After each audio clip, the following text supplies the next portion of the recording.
that there will be no income tax payable up to income of 12 lakh rupees.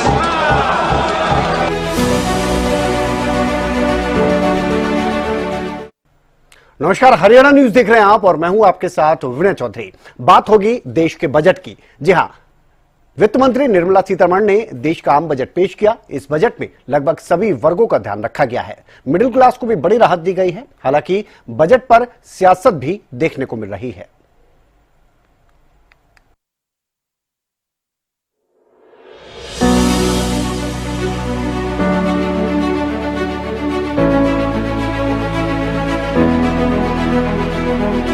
That there will be no income tax payable up to income of 12 lakh rupees.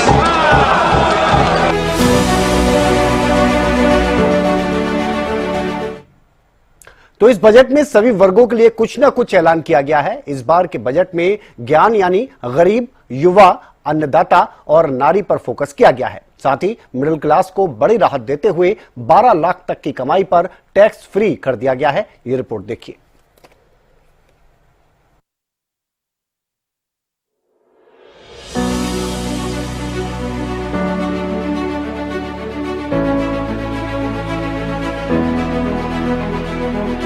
That there will be no income tax payable up to income of 12 lakh rupees.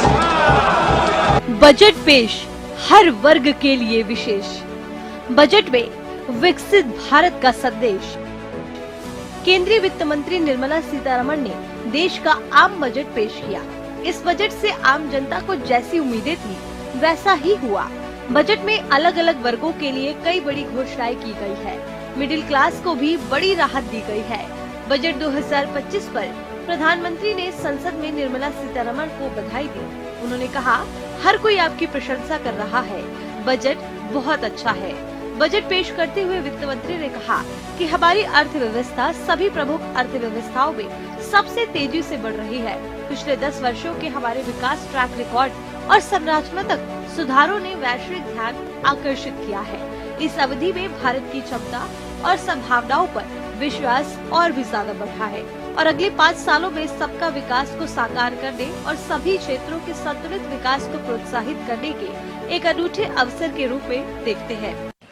Kisan credit cards facilitate short-term loans for 7.7 crore farmers, fishermen and dairy farmers. The loan limit under modified interest subvention scheme will be enhanced from 3 lakh rupees to 5 lakh rupees for loans taken through the KCC. Income of 1 lakh per month other than the special rate income such as capital gains under the new regime. This limit will be 12.75 lakh for salaried taxpayers due to the standard deduction of 75,000. Slabs and rates are being changed across the board to benefit all taxpayers. The new structure will substantially reduce the taxes of the middle class and leave more money in their hands, boosting household consumption, savings and investment. In the new tax regime, I propose to revise tax rate structures as follows. 0 to 4 lakh rupees nil, 4.8 lakh rupees to 4 to 8 lakh rupees 5%, 8 to 12 lakh rupees 10%, 12 to 16 lakh rupees 15%, 16 to 20 lakh rupees 20%, 20 to 24 lakh rupees 25%, and above 24 lakh rupees 30%. To taxpayers up to 12 lakh of normal income other than special rate income such as capital gains. I read that again. To taxpayers up to 12 lakh of income other than special rate income such as capital gains, tax rebate is being provided in addition to the benefit due to slab sector. MSMEs as the second engine. Now I move to MSMEs as the second engine, which encompasses manufacturing and services with a focus on MSMEs numbering 5.7 crores. Currently, turnover limits for classification of all MSMEs will be enhanced to the list attracting concessional custom duty of 5%. Full exemption and concessional duty will also respectively apply on the bulk drugs for manufacture of the above. Specified drugs and medicines under patient assistance programs run by the pharmaceutical companies are fully exempt from BCD, provided the medicines are supplied free of cost to the patients. इस दौरान उन्होंने budget के focus बिंदुओं को बताते हुए कहा, विकास में तेजी लाना, सुरक्षित समावेशी विकास, निजी क्षेत्र के निवेश को बढ़ावा देना, घरेलू खर्च में वृद्धि, भारत के उभरते मध्यम वर्ग की खर्च करने की शक्ति को बढ़ाना है। इस बजट में GYAN को ध्यान में रखा गया है, यानी गरीब, युवा, अन्नदाता और नारी। मिडिल क्लास के लिए 12 लाख तक की कमाई में टैक्स को फ्री किया गया है। I am now happy to announce that there will be no income tax payable up to income of 12 lakh rupees.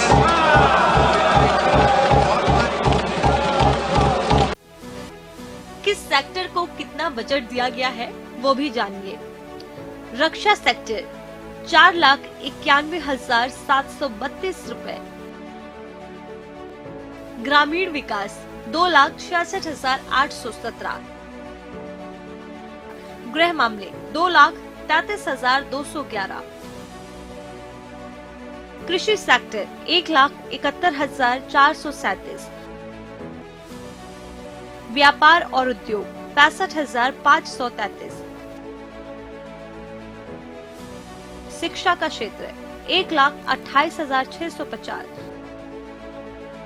स्वास्थ्य सेक्टर 98,311,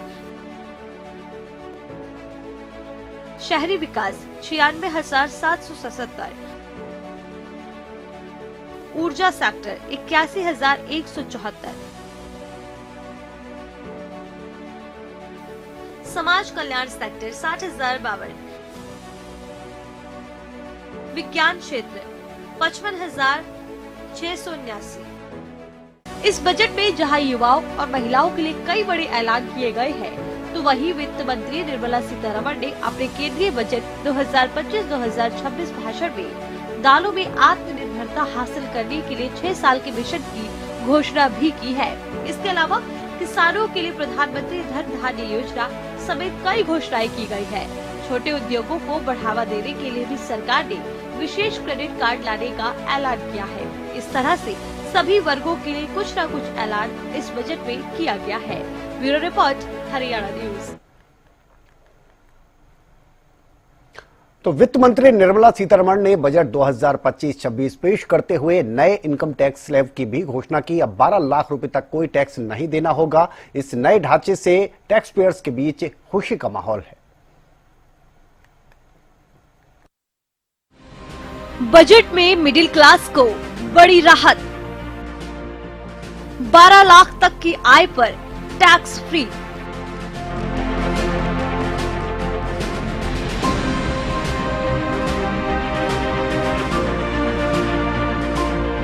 केंद्रीय बजट में इनकम टैक्स को लेकर मिडिल क्लास को बड़ी राहत दी गई है। न्यू टैक्स रिजीम के तहत अब 12 लाख रुपए तक की कमाई पर कोई टैक्स नहीं देना होगा।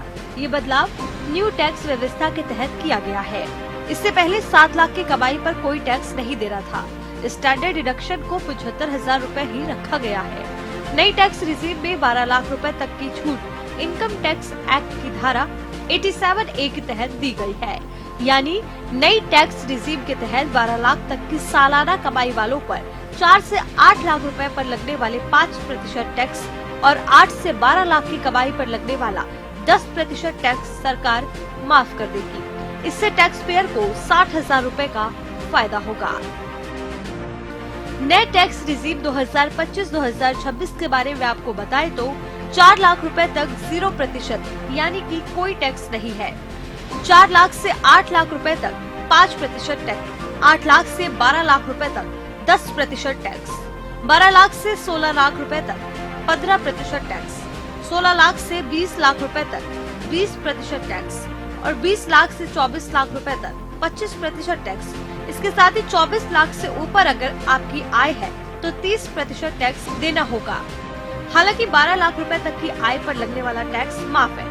मतलब ये कि अगर किसी की कमाई सालाना 12 लाख रुपए से ऊपर होती है तो उसकी टैक्स की कैलकुलेशन में 4 से 8 लाख पर 5% टैक्स और 8 से 12 लाख पर 10% टैक्स भी जोड़ा जाएगा। इसके साथ ही अब आपको ये बता देते हैं कि टैक्स में छूट से कितना फायदा होगा। टैक्स में छूट से कितना फायदा? अगर आपकी 8 लाख कमाई है तो आपको 30,000 रूपए का फायदा होगा। 9 लाख कमाई पर 40,000 का फायदा होगा। 10 लाख पर 50,000 रूपए का फायदा होगा। 11 लाख की कमाई है तो 65,000 रूपए का फायदा होगा। 12 लाख पर 80,000 रूपए का फायदा होगा। 20 लाख कमाई है तो 90,000 रूपए का फायदा होगा। और अगर आपकी 24 लाख रुपए कमाई है तो आपको 1,10,000 रूपए का फायदा होगा। अब आपको एक बार old tax regime tax slab के बारे में भी बता देते हैं। Old tax regime tax slab 0 से 2.5 लाख रुपए तक 0% टैक्स, 2.5 लाख से 5 लाख रुपए तक 5% टैक्स, 5 लाख से 10 लाख रुपए तक 20% टैक्स, 10 लाख से ज्यादा रुपए में 30% तक का टैक्स। 12 लाख तक की कमाई में टैक्स में छूट मिलेगी, जिससे मिडिल वर्ग को काफी फायदा होने वाला है।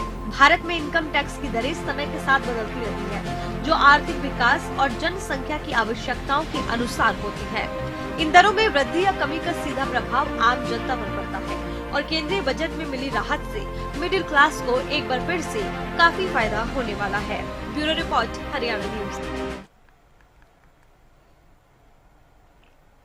तो इस बजट में हर वर्ग, हर सेक्टर के लिए कुछ ना कुछ खास ऐलान किया गया है। अधिकतर चीजें सस्ती की गई हैं, तो वहीं शिक्षा के क्षेत्र, उद्योग जगत, मध्यम वर्ग के लिए भी खास ख्याल रखा गया है।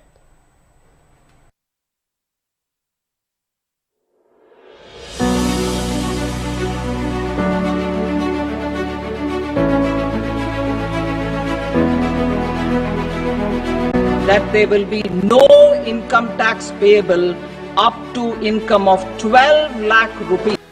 बजट 2025-26 में हर वर्ग पर फोकस।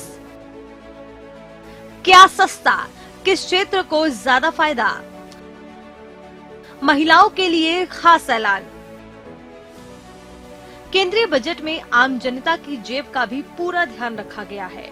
अधिकतर चीजों को सस्ता कर आम नागरिक को बड़ी राहत दी गई है।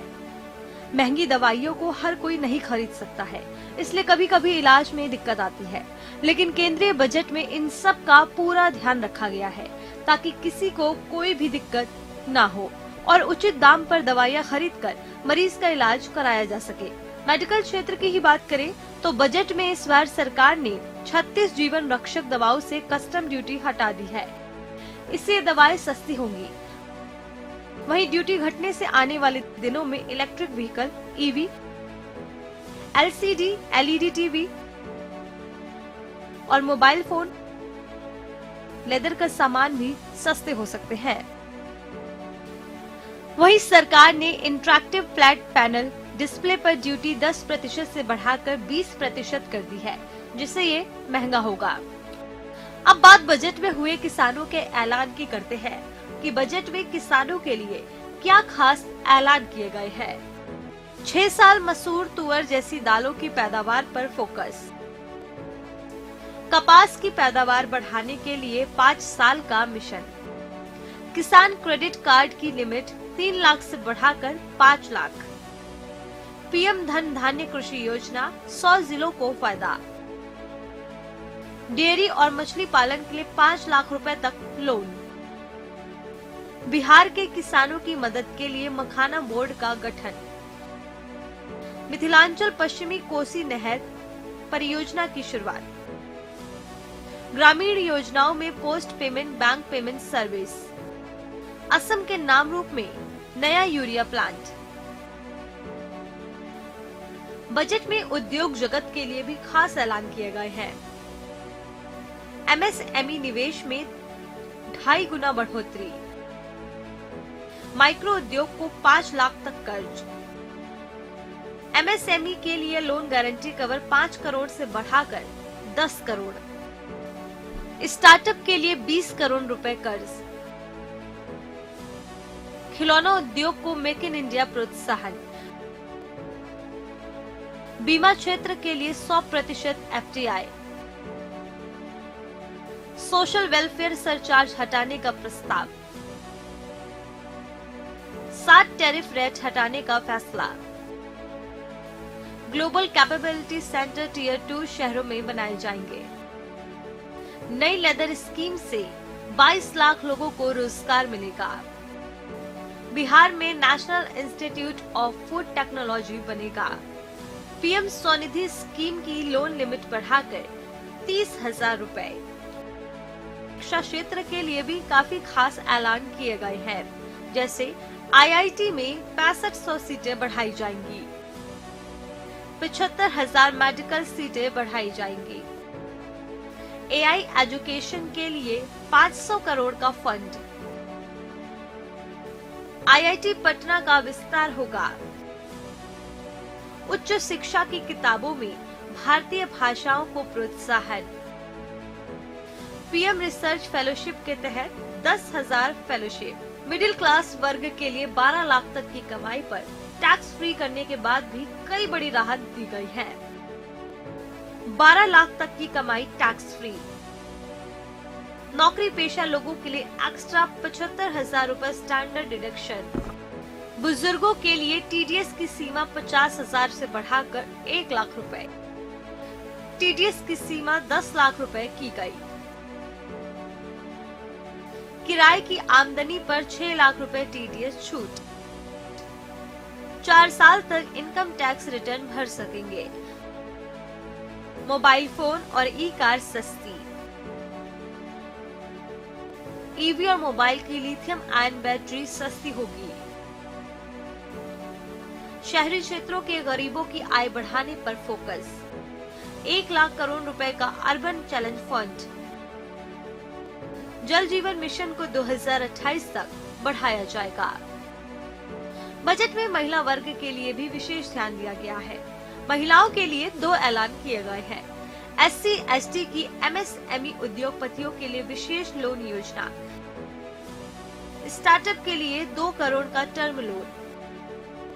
केंद्रीय बजट में सबका साथ, सबका विकास और विकसित भारत @2047 को ध्यान में रखा गया है। आम जनता के लिए ये बजट हर मायने में खास और अहम है। हर वर्ग, हर सेक्टर को राहत दी गई है, जिससे आम जनता की जेब पर अच्छा असर होगा। Bureau report, Haryana news.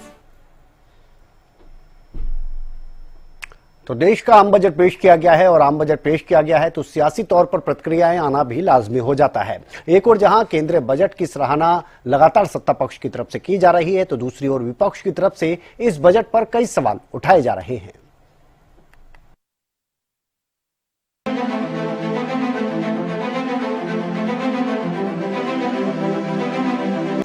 Budget में सभी वर्गों का विशेष ध्यान।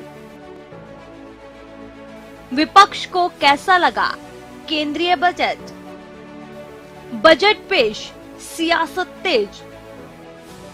देश का बजट पेश होने के बाद जहां आम नागरिक को राहत मिली है, तो वहीं सियासत ने भी अपनी जगह ले ली है। एक ओर जहां वित्त मंत्री निर्मला सीतारमण के पेश किए गए बजट की तारीफ हो रही है, तो दूसरी ओर राजनीति की जा रही है। देश के प्रधानमंत्री नरेंद्र मोदी ने कहा कि इस बजट में 12 लाख रुपए तक की आय को टैक्स मुक्त कर दिया है। सभी आय वर्ग के लोगों के लिए टैक्स में भी कमी की गई है। वहीं केंद्रीय रक्षा मंत्री राजनाथ सिंह ने भी बजट को सराहनीय बताया है। साथियों, अब इस बजट में 12 लाख रुपए तक की आय को टैक्स से मुक्त कर दिया गया है।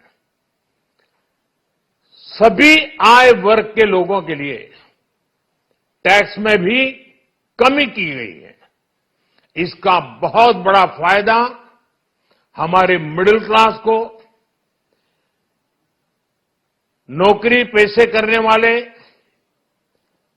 जिनकी आय बंधी हुई है, ऐसे लोगों को, मिडिल क्लास को इससे बहुत बड़ा लाभ होने वाला है।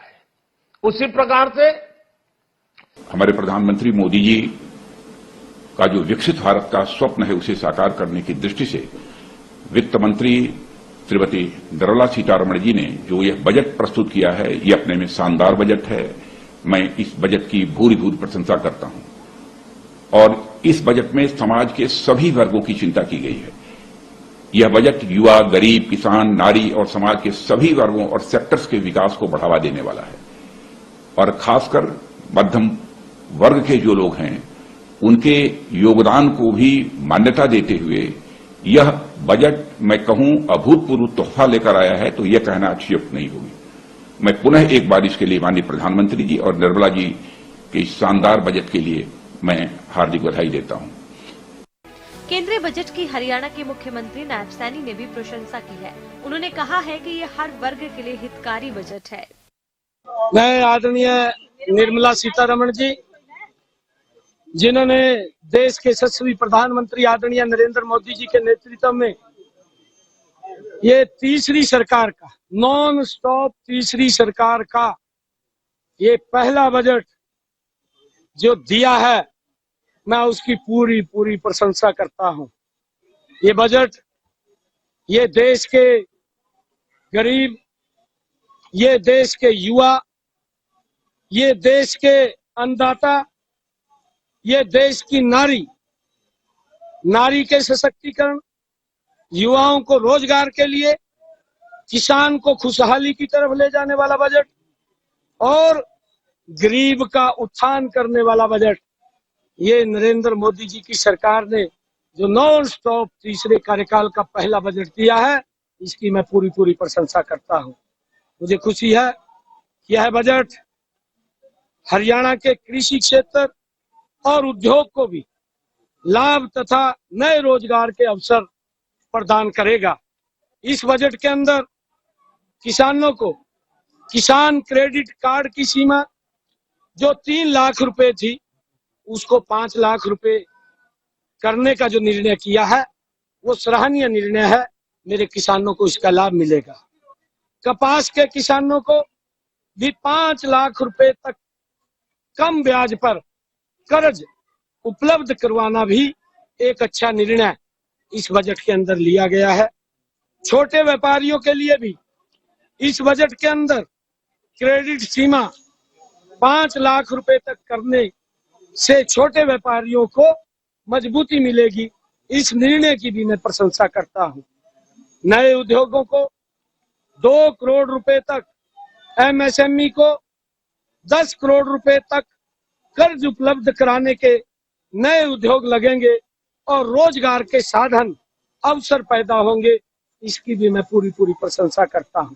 एक बड़ा निर्णय इस बजट के अंदर जो आदरणीय निर्मला सीतारमण जी, आदरणीय नरेंद्र मोदी जी के तत्वाधान में किया है कि आय की सीमा में एक बड़ा बदलाव किया है। मैं इसकी पूरी प्रशंसा, इससे आम व्यक्ति को, हर व्यक्ति को इसका बड़ा लाभ मिलने वाला है। इस जो आय सीमा के अंदर बदलाव किया है, यह ऐतिहासिक निर्णय है। जो 12 लाख की आय पर तक भी कोई टैक्स नहीं लगेगा। जो पहले ये 7 लाख सीमा रखी गई थी, अब इसको बढ़ा करके 12 लाख की गई है। इसकी मैं पूरी पूरी प्रशंसा करता हूं, क्योंकि मुझे कुछ पॉइंट में देख रहा था। बाद में इस बजट के ऊपर पूरा देख करके आपसे डीपली बात करेंगे। वहीं कांग्रेस सांसद जयराम रमेश और कुमारी सैलजा ने बजट पर सवाल उठाते हुए कहा कि किसानों को क्या मिला, एमएसपी के बारे में कोई जिक्र नहीं हुआ, कर्जा माफी की बात नहीं हुई। ऐसा तो दिखता है कि वोकल को राहत मिला है, पर लोकल को क्या मिला? अगर आप किसानों की बात करें, क्या मिला? एमएसपी के बारे में तो कुछ जिक्र ही नहीं किया, कर्जा माफी के बारे में कुछ बात ही नहीं की वित्त मंत्री ने। प्रधानमंत्री फसल बीमा योजना में जो सुधार लाने थे उनकी कोई घोषणा नहीं हुई है। जो किसान संगठनों की मांग है, जो स्टैंडिंग कमेटी, एग्रीकल्चर की स्टैंडिंग कमेटी की सिफारिशें हैं, उसको तो बिल्कुल उसका पूरा नजरअंदाज किया गया है बजट स्पीच में। तो लोकल को क्या मिला? मनरेगा की बात कीजिए, आवंटन देखें मनरेगा को। पिछले साल 86,000 करोड़, इस साल 86,000 करोड़। मनरेगा का आवंटन में कोई बढ़ोतरी नहीं हुई है। तो वो लोकल को क्या मिला? एमएसएमई की बात करते हैं, बड़ी बड़ी बात करते हैं, इंजन है एमएसएमई। ये कैसा इंजन है? जीएसटी से गिरा पड़ा हुआ है। इतना उलझा हुआ, इतना कॉम्प्लिकेटेड है जीएसटी जो है, जो एक जलील जीएसटी जिसे कहते हैं। ठीक है, लेकिन जो हमारे किसान को एमएसपी चाहिए था वो नहीं दिया। और न्यूक्लियर की बात की, हरियाणा में हमारा गोरखपुर का न्यूक्लियर प्लांट कब से पड़ा है, उस पर कुछ हो नहीं रहा। बहुत से मुद्दे हैं, गरीबों के आवास के लिए कोई बात नहीं, मनरेगा की कोई बात नहीं। अभी आगे देखेंगे, चुनाव है बिहार, दिल्ली, उसके लिए ये सब नजर आ रहा है। कुल मिलाकर बजट पर सियासत ने अपना रूप ले लिया है। सत्ता पक्ष से विपक्ष का सवाल है कि इस बजट में एमएसपी का जिक्र नहीं है। उधर सरकार बजट की प्रशंसा कर रही है। देखने वाली बात होगी कि बजट पर बढ़ी सियासत आगे क्या रूप लेती है। Bureau report, Haryana news. तो इस आधे घंटे में हमने आपको बताया कि यह बजट क्यों खास है, किस वर्ग के लिए क्या कुछ मिला। हालांकि विपक्ष का काम है कि सरकार का कोई भी फैसला होगा या कोई भी कदम उठाया जाता है तो वो सवाल उठाते हैं, तो वहीं सत्ता पक्ष का काम है कि अपने फैसलों की सराहना करना। लेकिन आम जनता आप हैं, ये आपको समझना है कि यह बजट आपके लिए कितना हितकारी है। फिलहाल इस खास पेशकश में इतना ही। एक ब्रेक के लिए रुक रहे हैं।